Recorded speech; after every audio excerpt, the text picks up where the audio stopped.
Bonjour à tous, Jean-Philippe Boucher, responsable de la prospection et du développement commercial chez Visual Protect. Nous, on est fabricant de solutions innovantes pour la santé et la sécurité au travail et fabricant de gel. On est arrivé dans le monde de l'amiante un peu de manière sans réelle envie au départ. On a été contacté par le bailleur social Adoma et son responsable technique, Sylvain Padiard, qui avait des problématiques lorsqu'il intervenait sur l'interdiction de l'amiante. Donc ça a débuté en 2014 sur des problématiques particulières comme le percement, où il n'avait pas de solution prête à l'emploi pour intervenir et protéger ses salariés.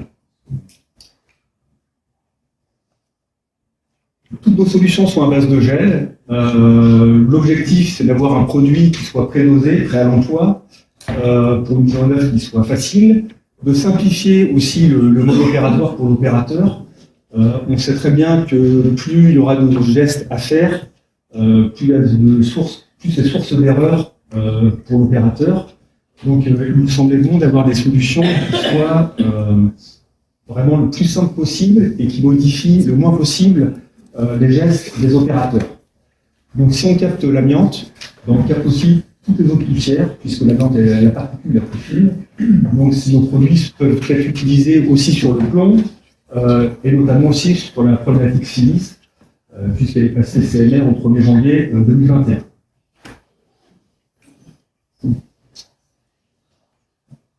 On a un savoir-faire qui est important, c'est sur la partie gel. En fonction des opérations que vous aurez à faire, la viscosité du gel est très importante.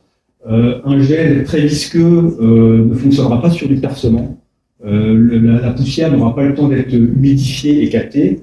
Donc, pour chaque opération, que ce soit du percement, du filage ou du carottage, on va travailler la viscosité de nos gels. Au départ, les patrons sont médecins ingénieurs biomédicaux.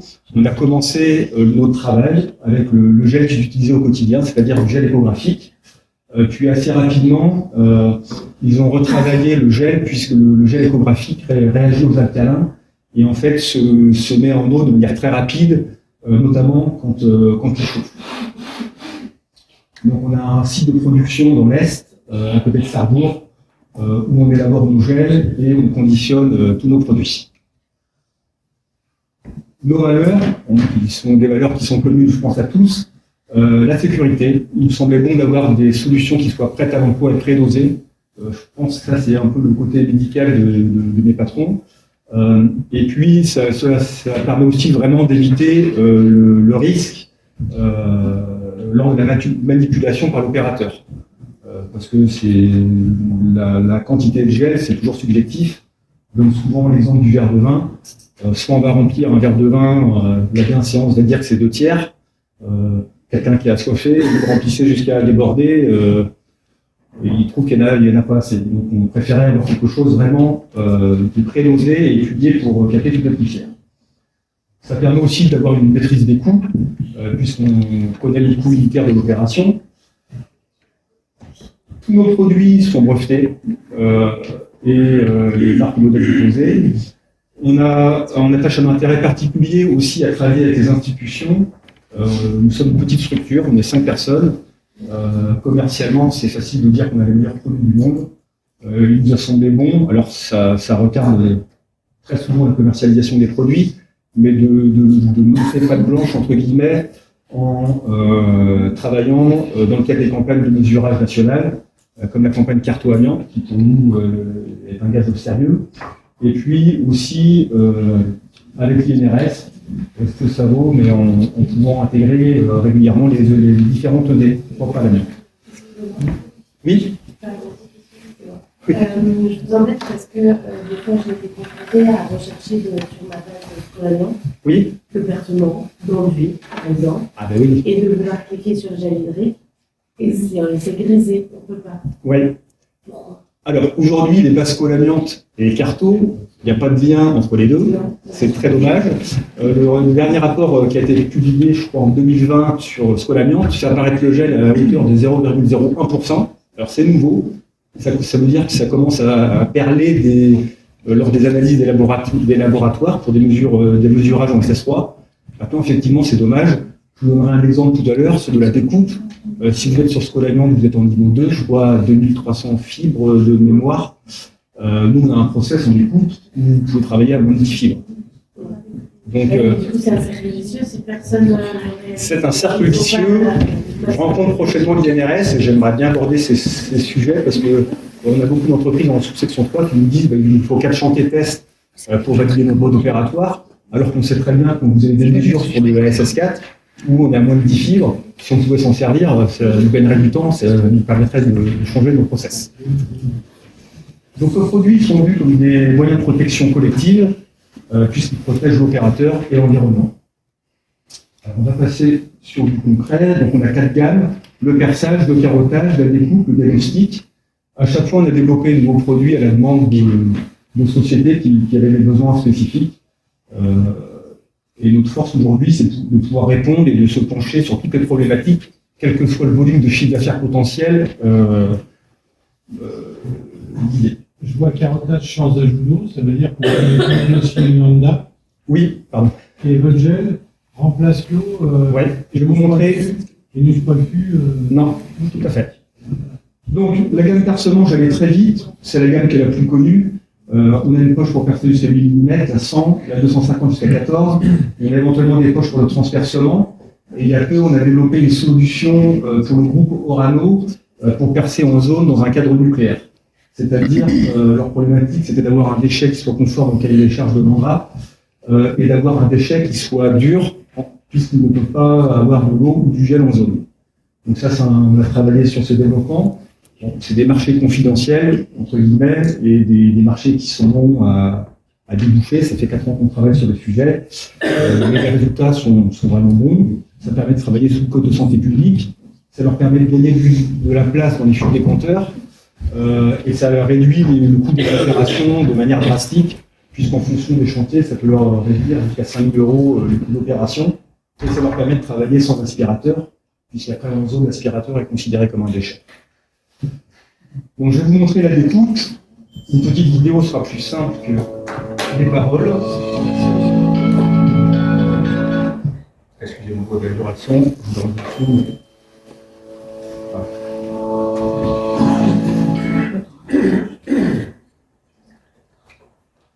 Ah, aussi, excusez-moi.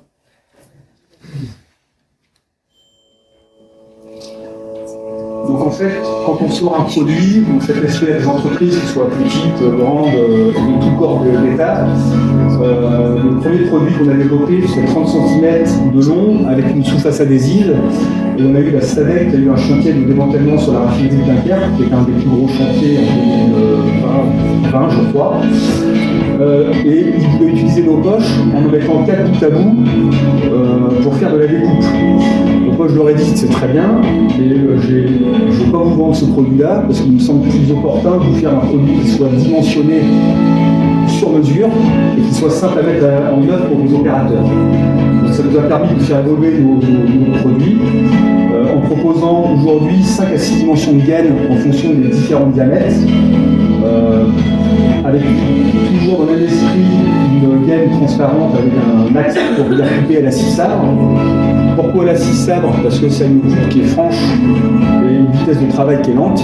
Donc quand vous allez raccorder, manchonner sur des tuyaux en amiante enterrés qui sont souvent dans un mauvais état, ça vous permet de travailler simplement, proprement, en étant en niveau 1, donc ce qui est très très bien.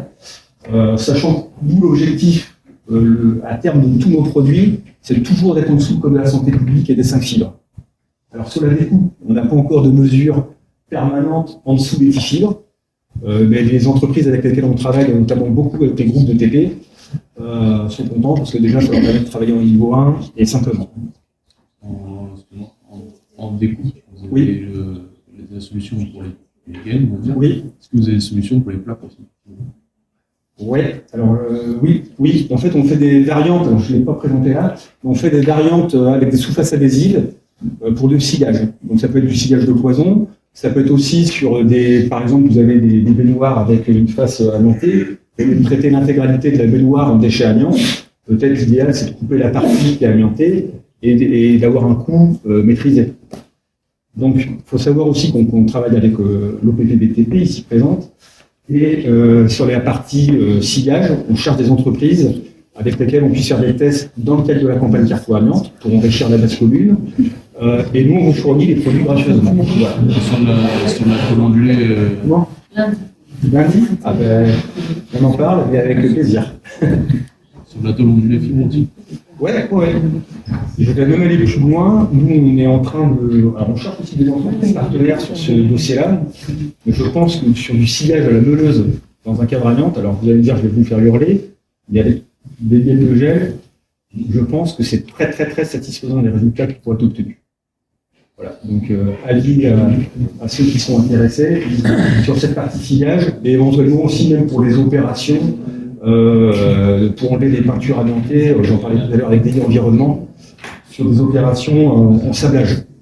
Sabler au travers le gel, je pense qu'on arrive à avoir des résultats qui sont bons. Donc si dans la salle il y a des entreprises qui font ce genre de travaux, ben, n'hésitez pas à me contacter, et donc ce sera avec joie qu'on essaierait de développer quelque chose. Donc pour la partie carottage, pour répondre à la question qui avait été posée, en fait, on va vous proposer des outils dont le corps comme voilà. Là, c'est le point de fixation de la carotteuse. L'outil va venir se fixer sur le châssis de la carotteuse, donc ça ne nécessite pas de percement supplémentaire par rapport au point d'ancrage légal. Donc le corps de l'outil est prédosé, l'opérateur a juste à remplir de gel qu'on vous fournit en vrac, soit en cartouche de 310 ml, en saut de 5 litres, 10 litres, 20 litres, voire en fût de 1000 litres s'il y a des besoins. Vous avez sur la partie avant un collecteur avec une membrane silicone qui permet d'éviter d'avoir des retours de gel sur l'opérateur. Et donc vous allez venir travailler de part en part au travers du gel. Donc l'avantage du gel, c'est en temps de repli de chantier, c'est beaucoup plus rapide.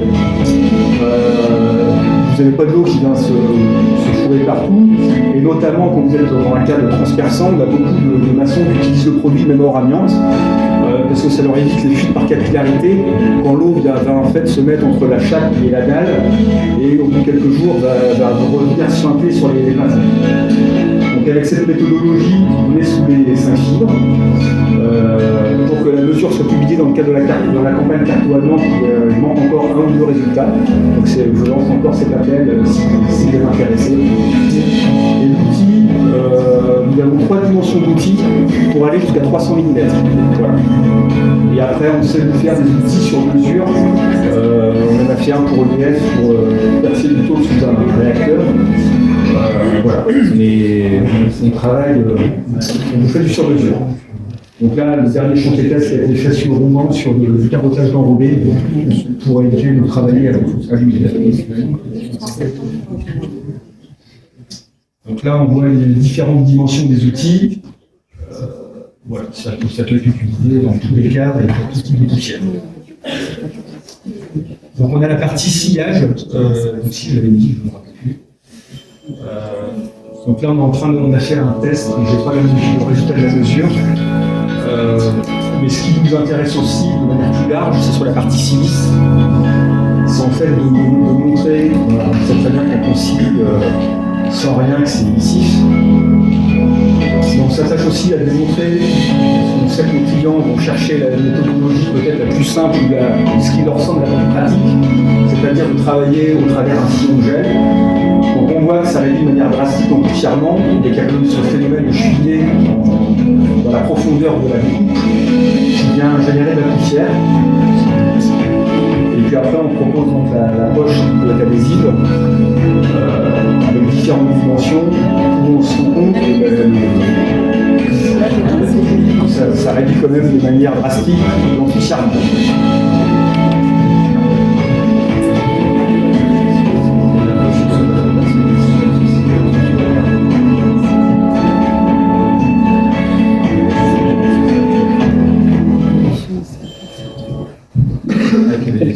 Donc, pour récapituler les différents contenants, l'avantage de faire nos gels nous-mêmes, c'est qu'on peut vous faire un gel qui va se pulvériser et qui va tenir en épaisseur de 3-4 mm. Donc ça, on l'a fait pour les diagnostiqueurs. Malheureusement, c'est un produit qu'ils nous ont demandé et beaucoup sollicité, mais ils ne l'utilisent pas. C'est dommage, mais bon, maintenant on sait faire ça. Et puis on peut vous faire des gels aussi très épais qui peuvent se mettre en épaisseur de 30 à 40 mm. Si je vous mets l'exemple que je fais souvent chez les clients quand je le peux, c'est de le mettre sur un échafaudage, sur la partie métallique qui est en dessous, vous mettez 40 mm de gel. Et là, si le gel est de mauvaise qualité, ça ne tient pas. Tout ça tient. Donc voilà, ça permet peut-être de faire des opérations de grattage de joints, peut-être dans certaines configurations compliquées où une poche de gel ne tient pas, de percer au travers le gel quand même. Voilà, donc on peut vraiment adapter les viscosités aux différents travaux. Voilà, ça ne faut pas hésiter à nous demander. Et s'il y a besoin de pulvériser et de colorer, ça on sait faire aussi.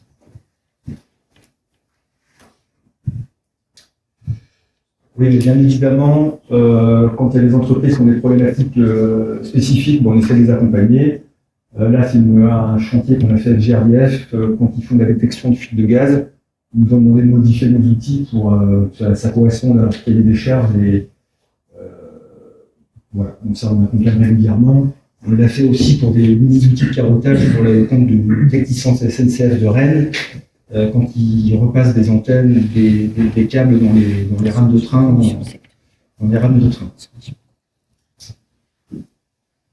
Donc, nos clients, c'est surtout les clients de nos distributeurs, puisqu'on fait très peu de ventes en direct. On travaille avec les types d'entreprises. On a bénéficié d'une première avis technique Sevalia pour la poche de Percenon.